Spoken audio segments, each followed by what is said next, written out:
In this video, I'm going to show you how to press a bearing in and out of a knuckle on a Jeep Patriot located in the front suspension. So with a 19mm socket, we're going to remove the tire.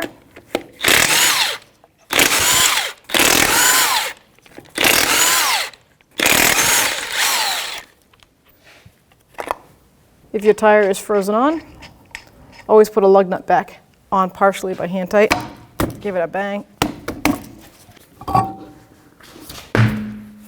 So the ABS sensor goes right here into the knuckle, and it's got a mounting bolt. That's a 10mm socket. We're going to take that mounting bolt right out. Set it aside. Now we'll see if we can grab this cable and move it back and forth. See if we can get it loose. Now with a pair of pliers, I'm going to wiggle this and hopefully not break it, and then pull at the same time. See if we can get it to come up right out. So now you can follow the ABS sensor around and pull out these little clips. So I'm just going to use a pair of cutters. You can use needle nose, anything that will get in there. I'm going to take my boot off the bleeder, dust boot. I'm going to set that aside. And the first thing I'm going to do is make sure that bleeder screw breaks free. And that looks like an 8mm.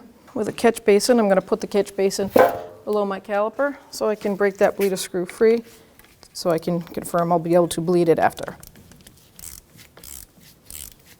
Nice. Now it's loose enough. Just snug it so it doesn't rip while you're working. And we're going to dismount our caliper. Two mounting bolts right here are 14mm sockets. And just break them free. Then I'll get my electric 3/8 gun, make it go faster. Now when you remove a pin, sometimes some cars come equipped with pins and rubber boots. So make sure you know which pin the rubber boot came with. This one is missing, so we'll check to make sure it didn't get stuck in the caliper bracket. But the pin goes on the bottom for this particular car. Take the top bolt out. Now with a pry bar, I'm just going to back this caliper off. And I'm just going to set it up here for a little bit. Take my pads out. Now we're going to take our caliper and we're going to put our caliper spreader tool in. You can use a pair of welding pliers, like the big locking pliers with a clamp or a C-clamp. If you don't have this tool, you want to make sure that piston works and goes back, just so that you're doing a proper brake job and you know that all the things are working properly. Now, I particularly like to open the bleeder screw. That's why I broke it free. Just enough, so when I push the fluid back, the dirty fluid doesn't go into the master or an ABS module. Now my catch basin's right below me. I'm just going to push that piston back and judge how it feels, nice and smooth. That's what we're looking for. Okay, that bottomed out. Just close your bleeder screw. That was an 8mm wrench, just like the socket. Now the piston's back perfectly, and we can get that up out of the way. If you have a caliper hook, go ahead and use it at this time. Help suspend that and make it not put stress on that actual flex hose. I'll just hang mine from the strut. There we go. Now we're going to dismount our caliper bracket. And that's 2 bolts at the back there and their 18mm socket. Get the top one.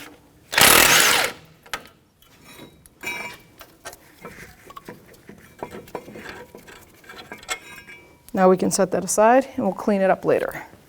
Let's discard the rotor. So now we're going to take our tie rod end off the knuckle end and get that cotter pin. So just take a pair of cutters, get that cotter pin out. Let's see if we can expose it this way and discard it. Now we're going to take that castle nut off, 18mm socket, and back it off. We lucked out, it popped right out. Now if your tie rod end doesn't pop out of the knuckle, you just want to leave the castle nut on like this and take a hammer and you want to hit the side right here, and then it will just pop down the way that fell down. We'll take that castle nut all the way off, pull the tie rod end out, and I just like to put things back so I don't have them all over the place. So now we're going to take our pinch bolt out of where the ball joint goes into the knuckle. And this is two 18 millimeters, one wrench and one socket. I'm going to use 1/2-inch drive and pull that bolt out.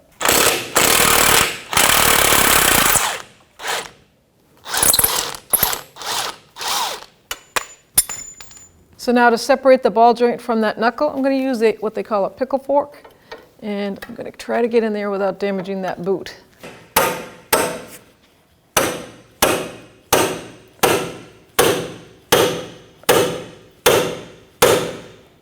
So with like a cold chisel, I'm just going to see if I can separate the ear of this, kind of give it a spread.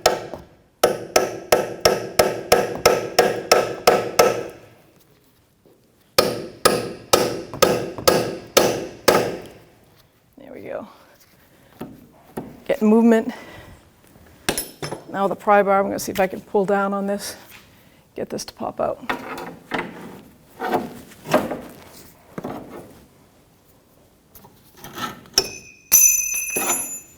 So now we're going to remove our axle nut. So take the cotter pin out and make sure you discard it. Always use new ones. Now this has what we call like a castle nut cover, and then a spring. That's what that flat washer is. It's got a little bow to it that keeps pressure on it. So the axle nut is a 32 millimeter socket, and let's take that right off. And there's a flat washer on the inside here. Set those aside. Like you saw, I can push the axle in and out clearly. Now we'll take the strut nut and bolt off. Now 21 millimeter socket on this side, and a 21 millimeter wrench holding the nut. We'll start taking these strut bolts out.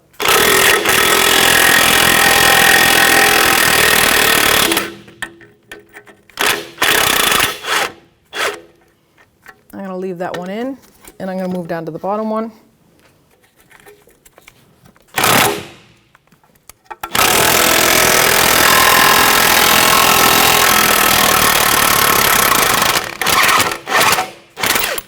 Now with a rubber mallet, I'm going to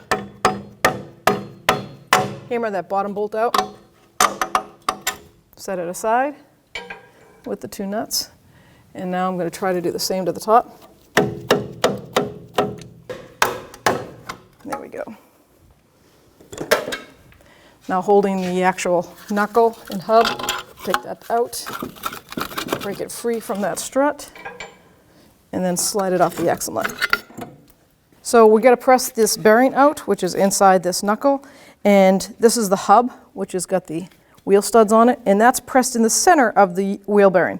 Now the lock for this bearing is on this side, so we have to press the hub out first, just the center of the hub, and you'll see the bearing left in there. So I've got to set this up.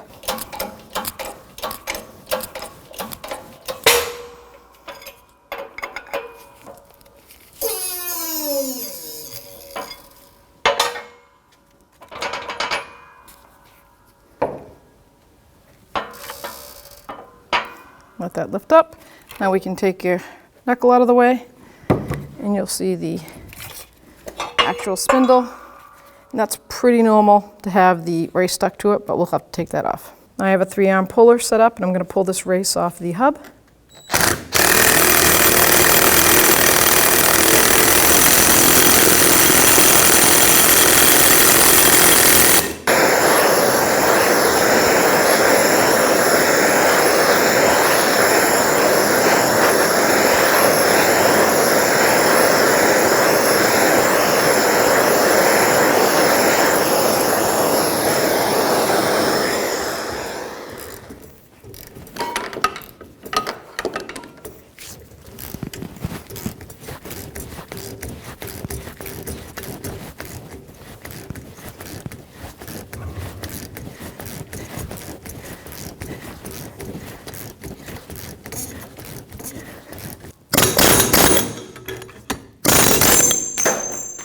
So now we have the knuckle on the bench, and we have, this is where the bearing is. The hub just came out, and this is our lock ring.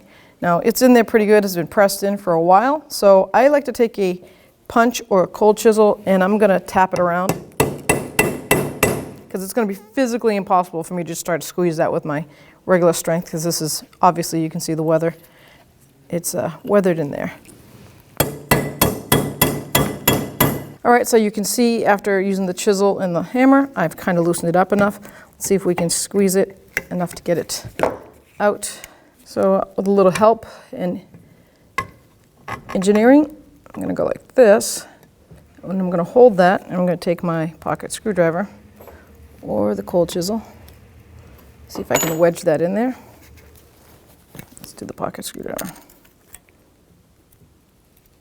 See if I can pry that up. There we go. So that's good. You just want to get underneath there so that you can walk it around. Just like that.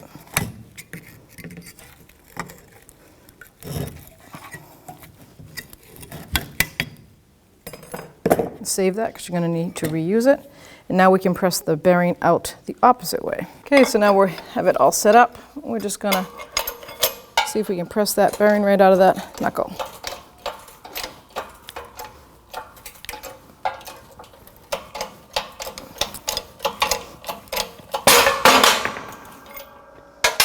So here we have our old bearing and our new bearing. Now you'll see the old bearing, you can kind of see these lines. That's that rubber housing right here. It's like a rubber plastic housing. That protects the magnetic pickups for the ABS sensor. If you look at the other side of the new bearing, it's metal. It doesn't have that. So you have to make sure you press it in the correct way. Well, I know that this is going to go towards the axle side because we had to press the hub out. And the hub was on the front side of the rotor, or shall I say the knuckle, front side of the knuckle. So I know that this piece is going into the actual knuckle. So now we're going to press our new bearing in our knuckle, making sure once again the magnetic pickup for the ABS sensor is going down inside the hub. So let's just try to get it centered the best we can. So now we're going to press the bearing in. Now I have two setups here. I have this setup right now because I just want to push that bearing, making sure you're pushing on the outside metal, not just the center, the whole thing. Get it started, and I want to make sure it goes in straight. And then I have another setup to guide myself the rest of the way flush.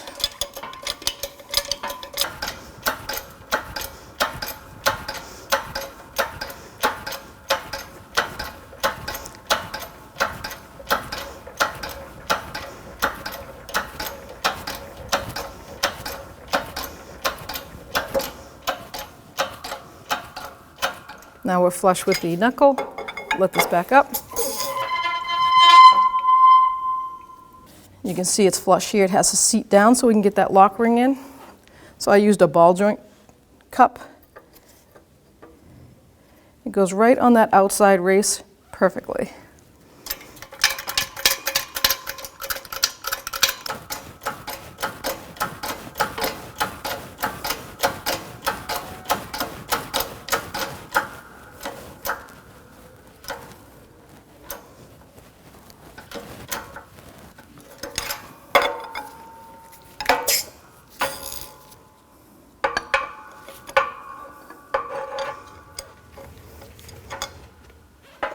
Now we'll take it to the bench and put the lock ring in. So now we make sure there's no dirt or debris or rust chips inside here.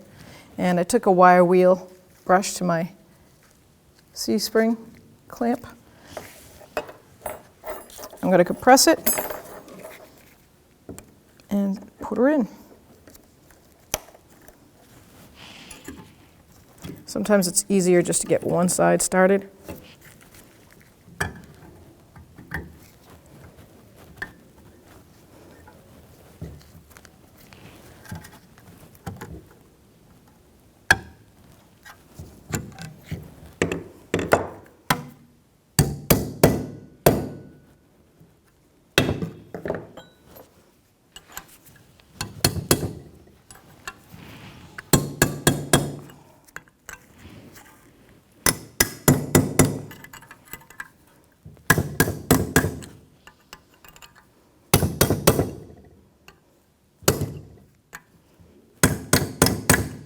Make sure it's seated all the way around.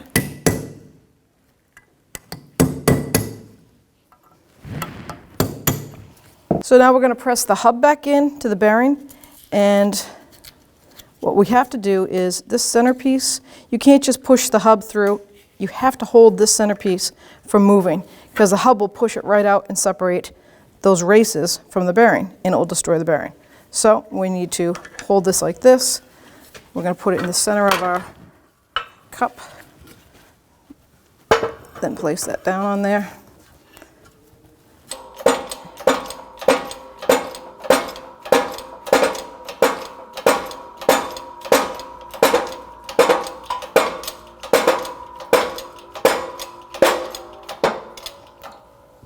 Give it a nice little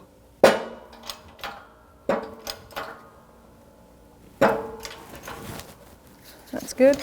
Let's see what it looks like.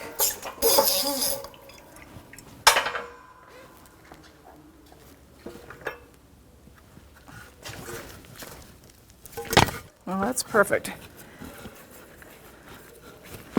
See how it seats right in there? It spins nice and smooth. It's ready to install. Slide that axle spindle right inside there. Line up the spurs.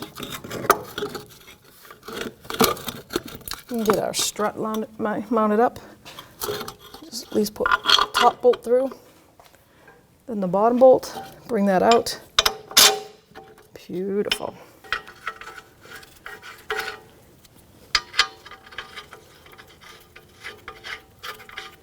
We're going to tighten up our strut mounting bolts. I'm going to put the 21mm on the nut. That way it can suck in the bolt and put that knurl right into the new knuckle and not spin it. And I'm just snugging them because we're going to torque them once everything's together. So first thing we're going to do is put the flat washer on first, then the actual axle nut. Bottom that out. Now you can't put on the rest of it, which would be the spring washer and then the castle spacer washer and then the cotter pin until you lower this and torque it. So we'll put the rest together, then do that. All right, before I put my new rotor on, I'm going to spray my hub so that it has no corrosion, possibly. I don't want to deal with that in the future. I'll take our new rotor and put it on. So now we're going to clean up our bracket so we can put the brakes back together. Discard the old hardware because you get new ones with our kits. And now we're going to take a wire brush and clean the surface here. You want to make sure all the rust is gone, any dust or debris.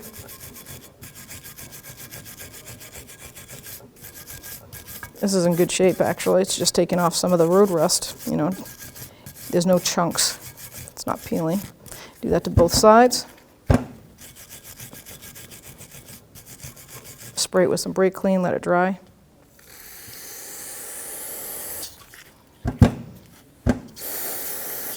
While that's drying, we're going to examine our boots, make sure that the Caliper boots are in good shape. They're not swollen, no tears in them. And we're going to take our silicone paste or caliper grease, whichever you prefer, and we're going to load up the boots. And I just take a pocket screwdriver and I'll bring it right down inside the boot. And I want to get it all inside the groove of the boot. Keeps it flexible, and it also applies to the actual pin once it slides back and forth when you go down the road.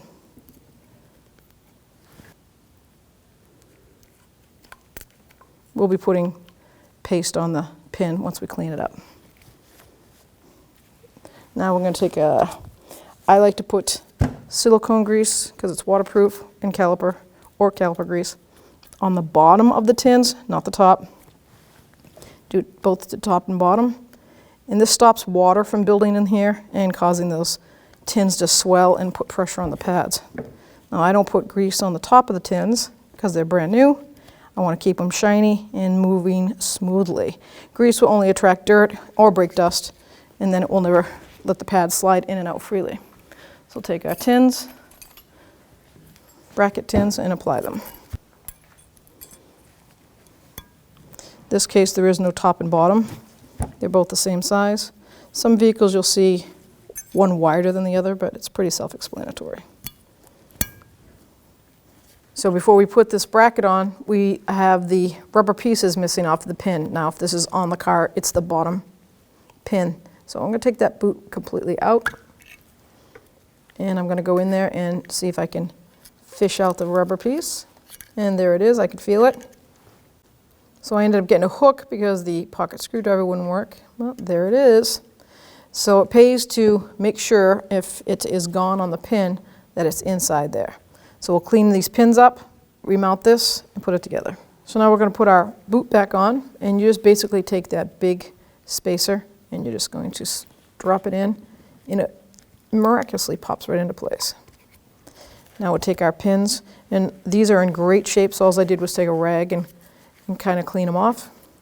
We have that boot. We're going to slide that right on there, set it aside, and I just, like I said, you could take a wire wheel to them if they need to, but these are in great shape.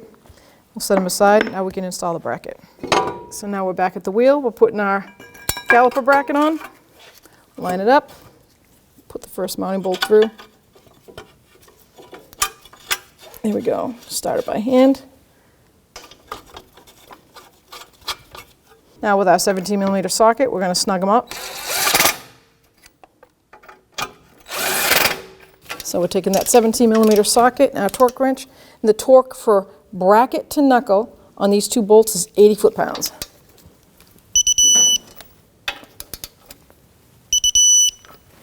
And just double check.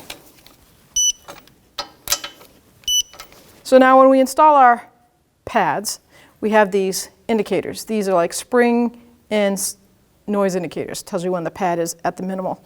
So the proper way to install those is, this would be the outer pad, fits right in that bracket, but you want to put the sensor on, and you want to put it on the point of the first contact. So the rotor goes this way 90% of the time. So therefore you would put this pin, or shall I say indicator, right in that groove with the flat piece facing the pad. So just like that, pop it down in. And then you take your brake pad and put it in. Same on the other side. It's going to go on the top, not on the bottom. First contact. That would be the top. Line it up. Slide it in. So I'm going to take my slider pins and I'm going to put some silicone or caliper grease, whichever you prefer. Just coat them. We've already filled the boots. And now I'm going to get that caliper and mount it up. So I put it on the hook up here. Let's get it off the hook. Let's make sure that hose is facing the proper way, because it gets twisted sometimes. Then we'll line up the caliper, put it right on. The top pin is the one without the rubber bushing on this particular caliper. So we'll slide that right in. Get to let the air out. Sometimes air gets in that boot. Hand start it. And the bottom one has that rubber pin on it. If the boot looks like that, just reach your finger in there and just line it up. Then you can slide the pin in and then hand start it. That's that 14mm socket we're going to get and snug it up. So just let them bottom out. 14mm socket, and the torque for caliper to bracket is 32 foot-pounds.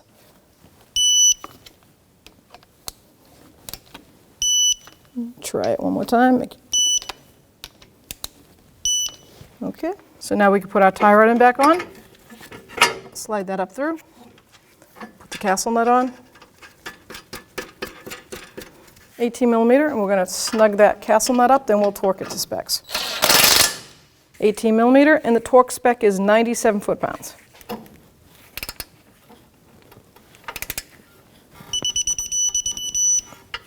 But we have to line up the castle nut with the hole so we can put the cotter pin in. So let's slide the cotter pin right through. Make sure you use a new one.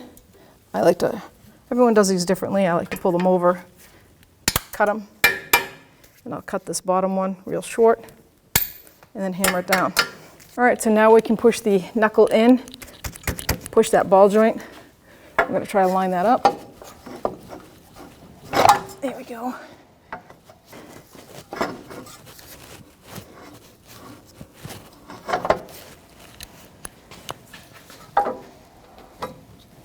Okay, so now we have it started in the knuckle. Take another rubber mallet and I'm just going to give it some taps. See how it's starting to slide in? And that ball joint has that cutout, so it's a half moon, and that's where the bolt's going to go through. So you can see the mounting hole, and it's not all the way up yet. And there it is. Put the nut on the other side. Now let's get a pole jack. If you're down on the ground, you can use a regular jack. We're going to bring the suspension up so it's road height.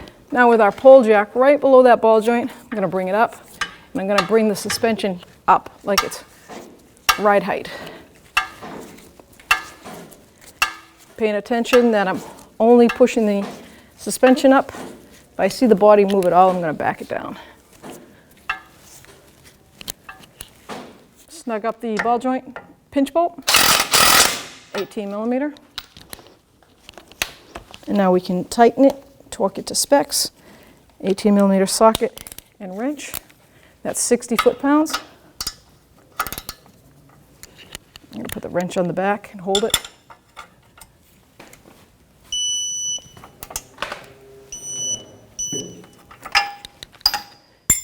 Now we can lower our suspension.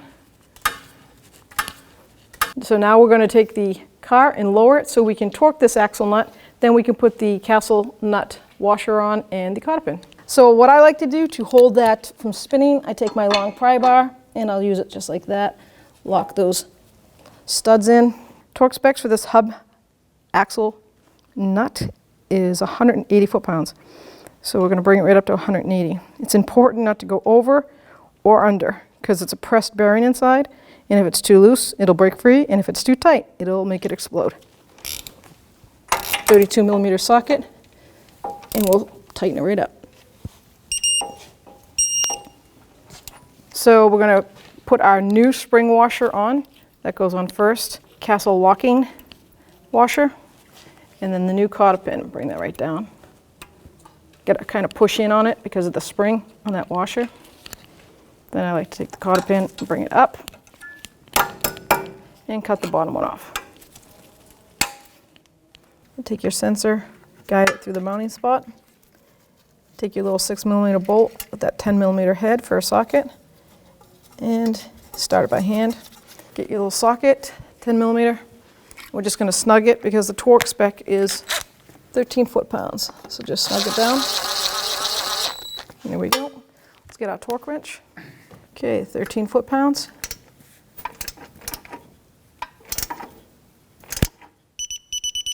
Now we can put our tire back on.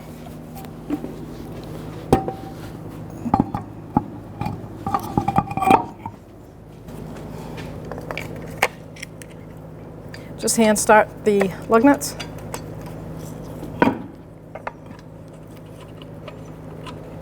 That's a 19 millimeter socket. We're just going to snug it up before we torque it and do it in a star pattern.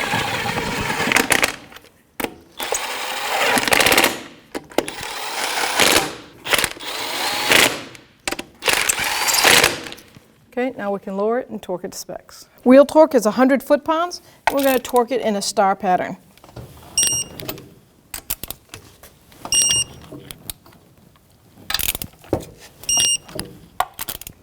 After finishing this installation, it's important to have an alignment done on your vehicle.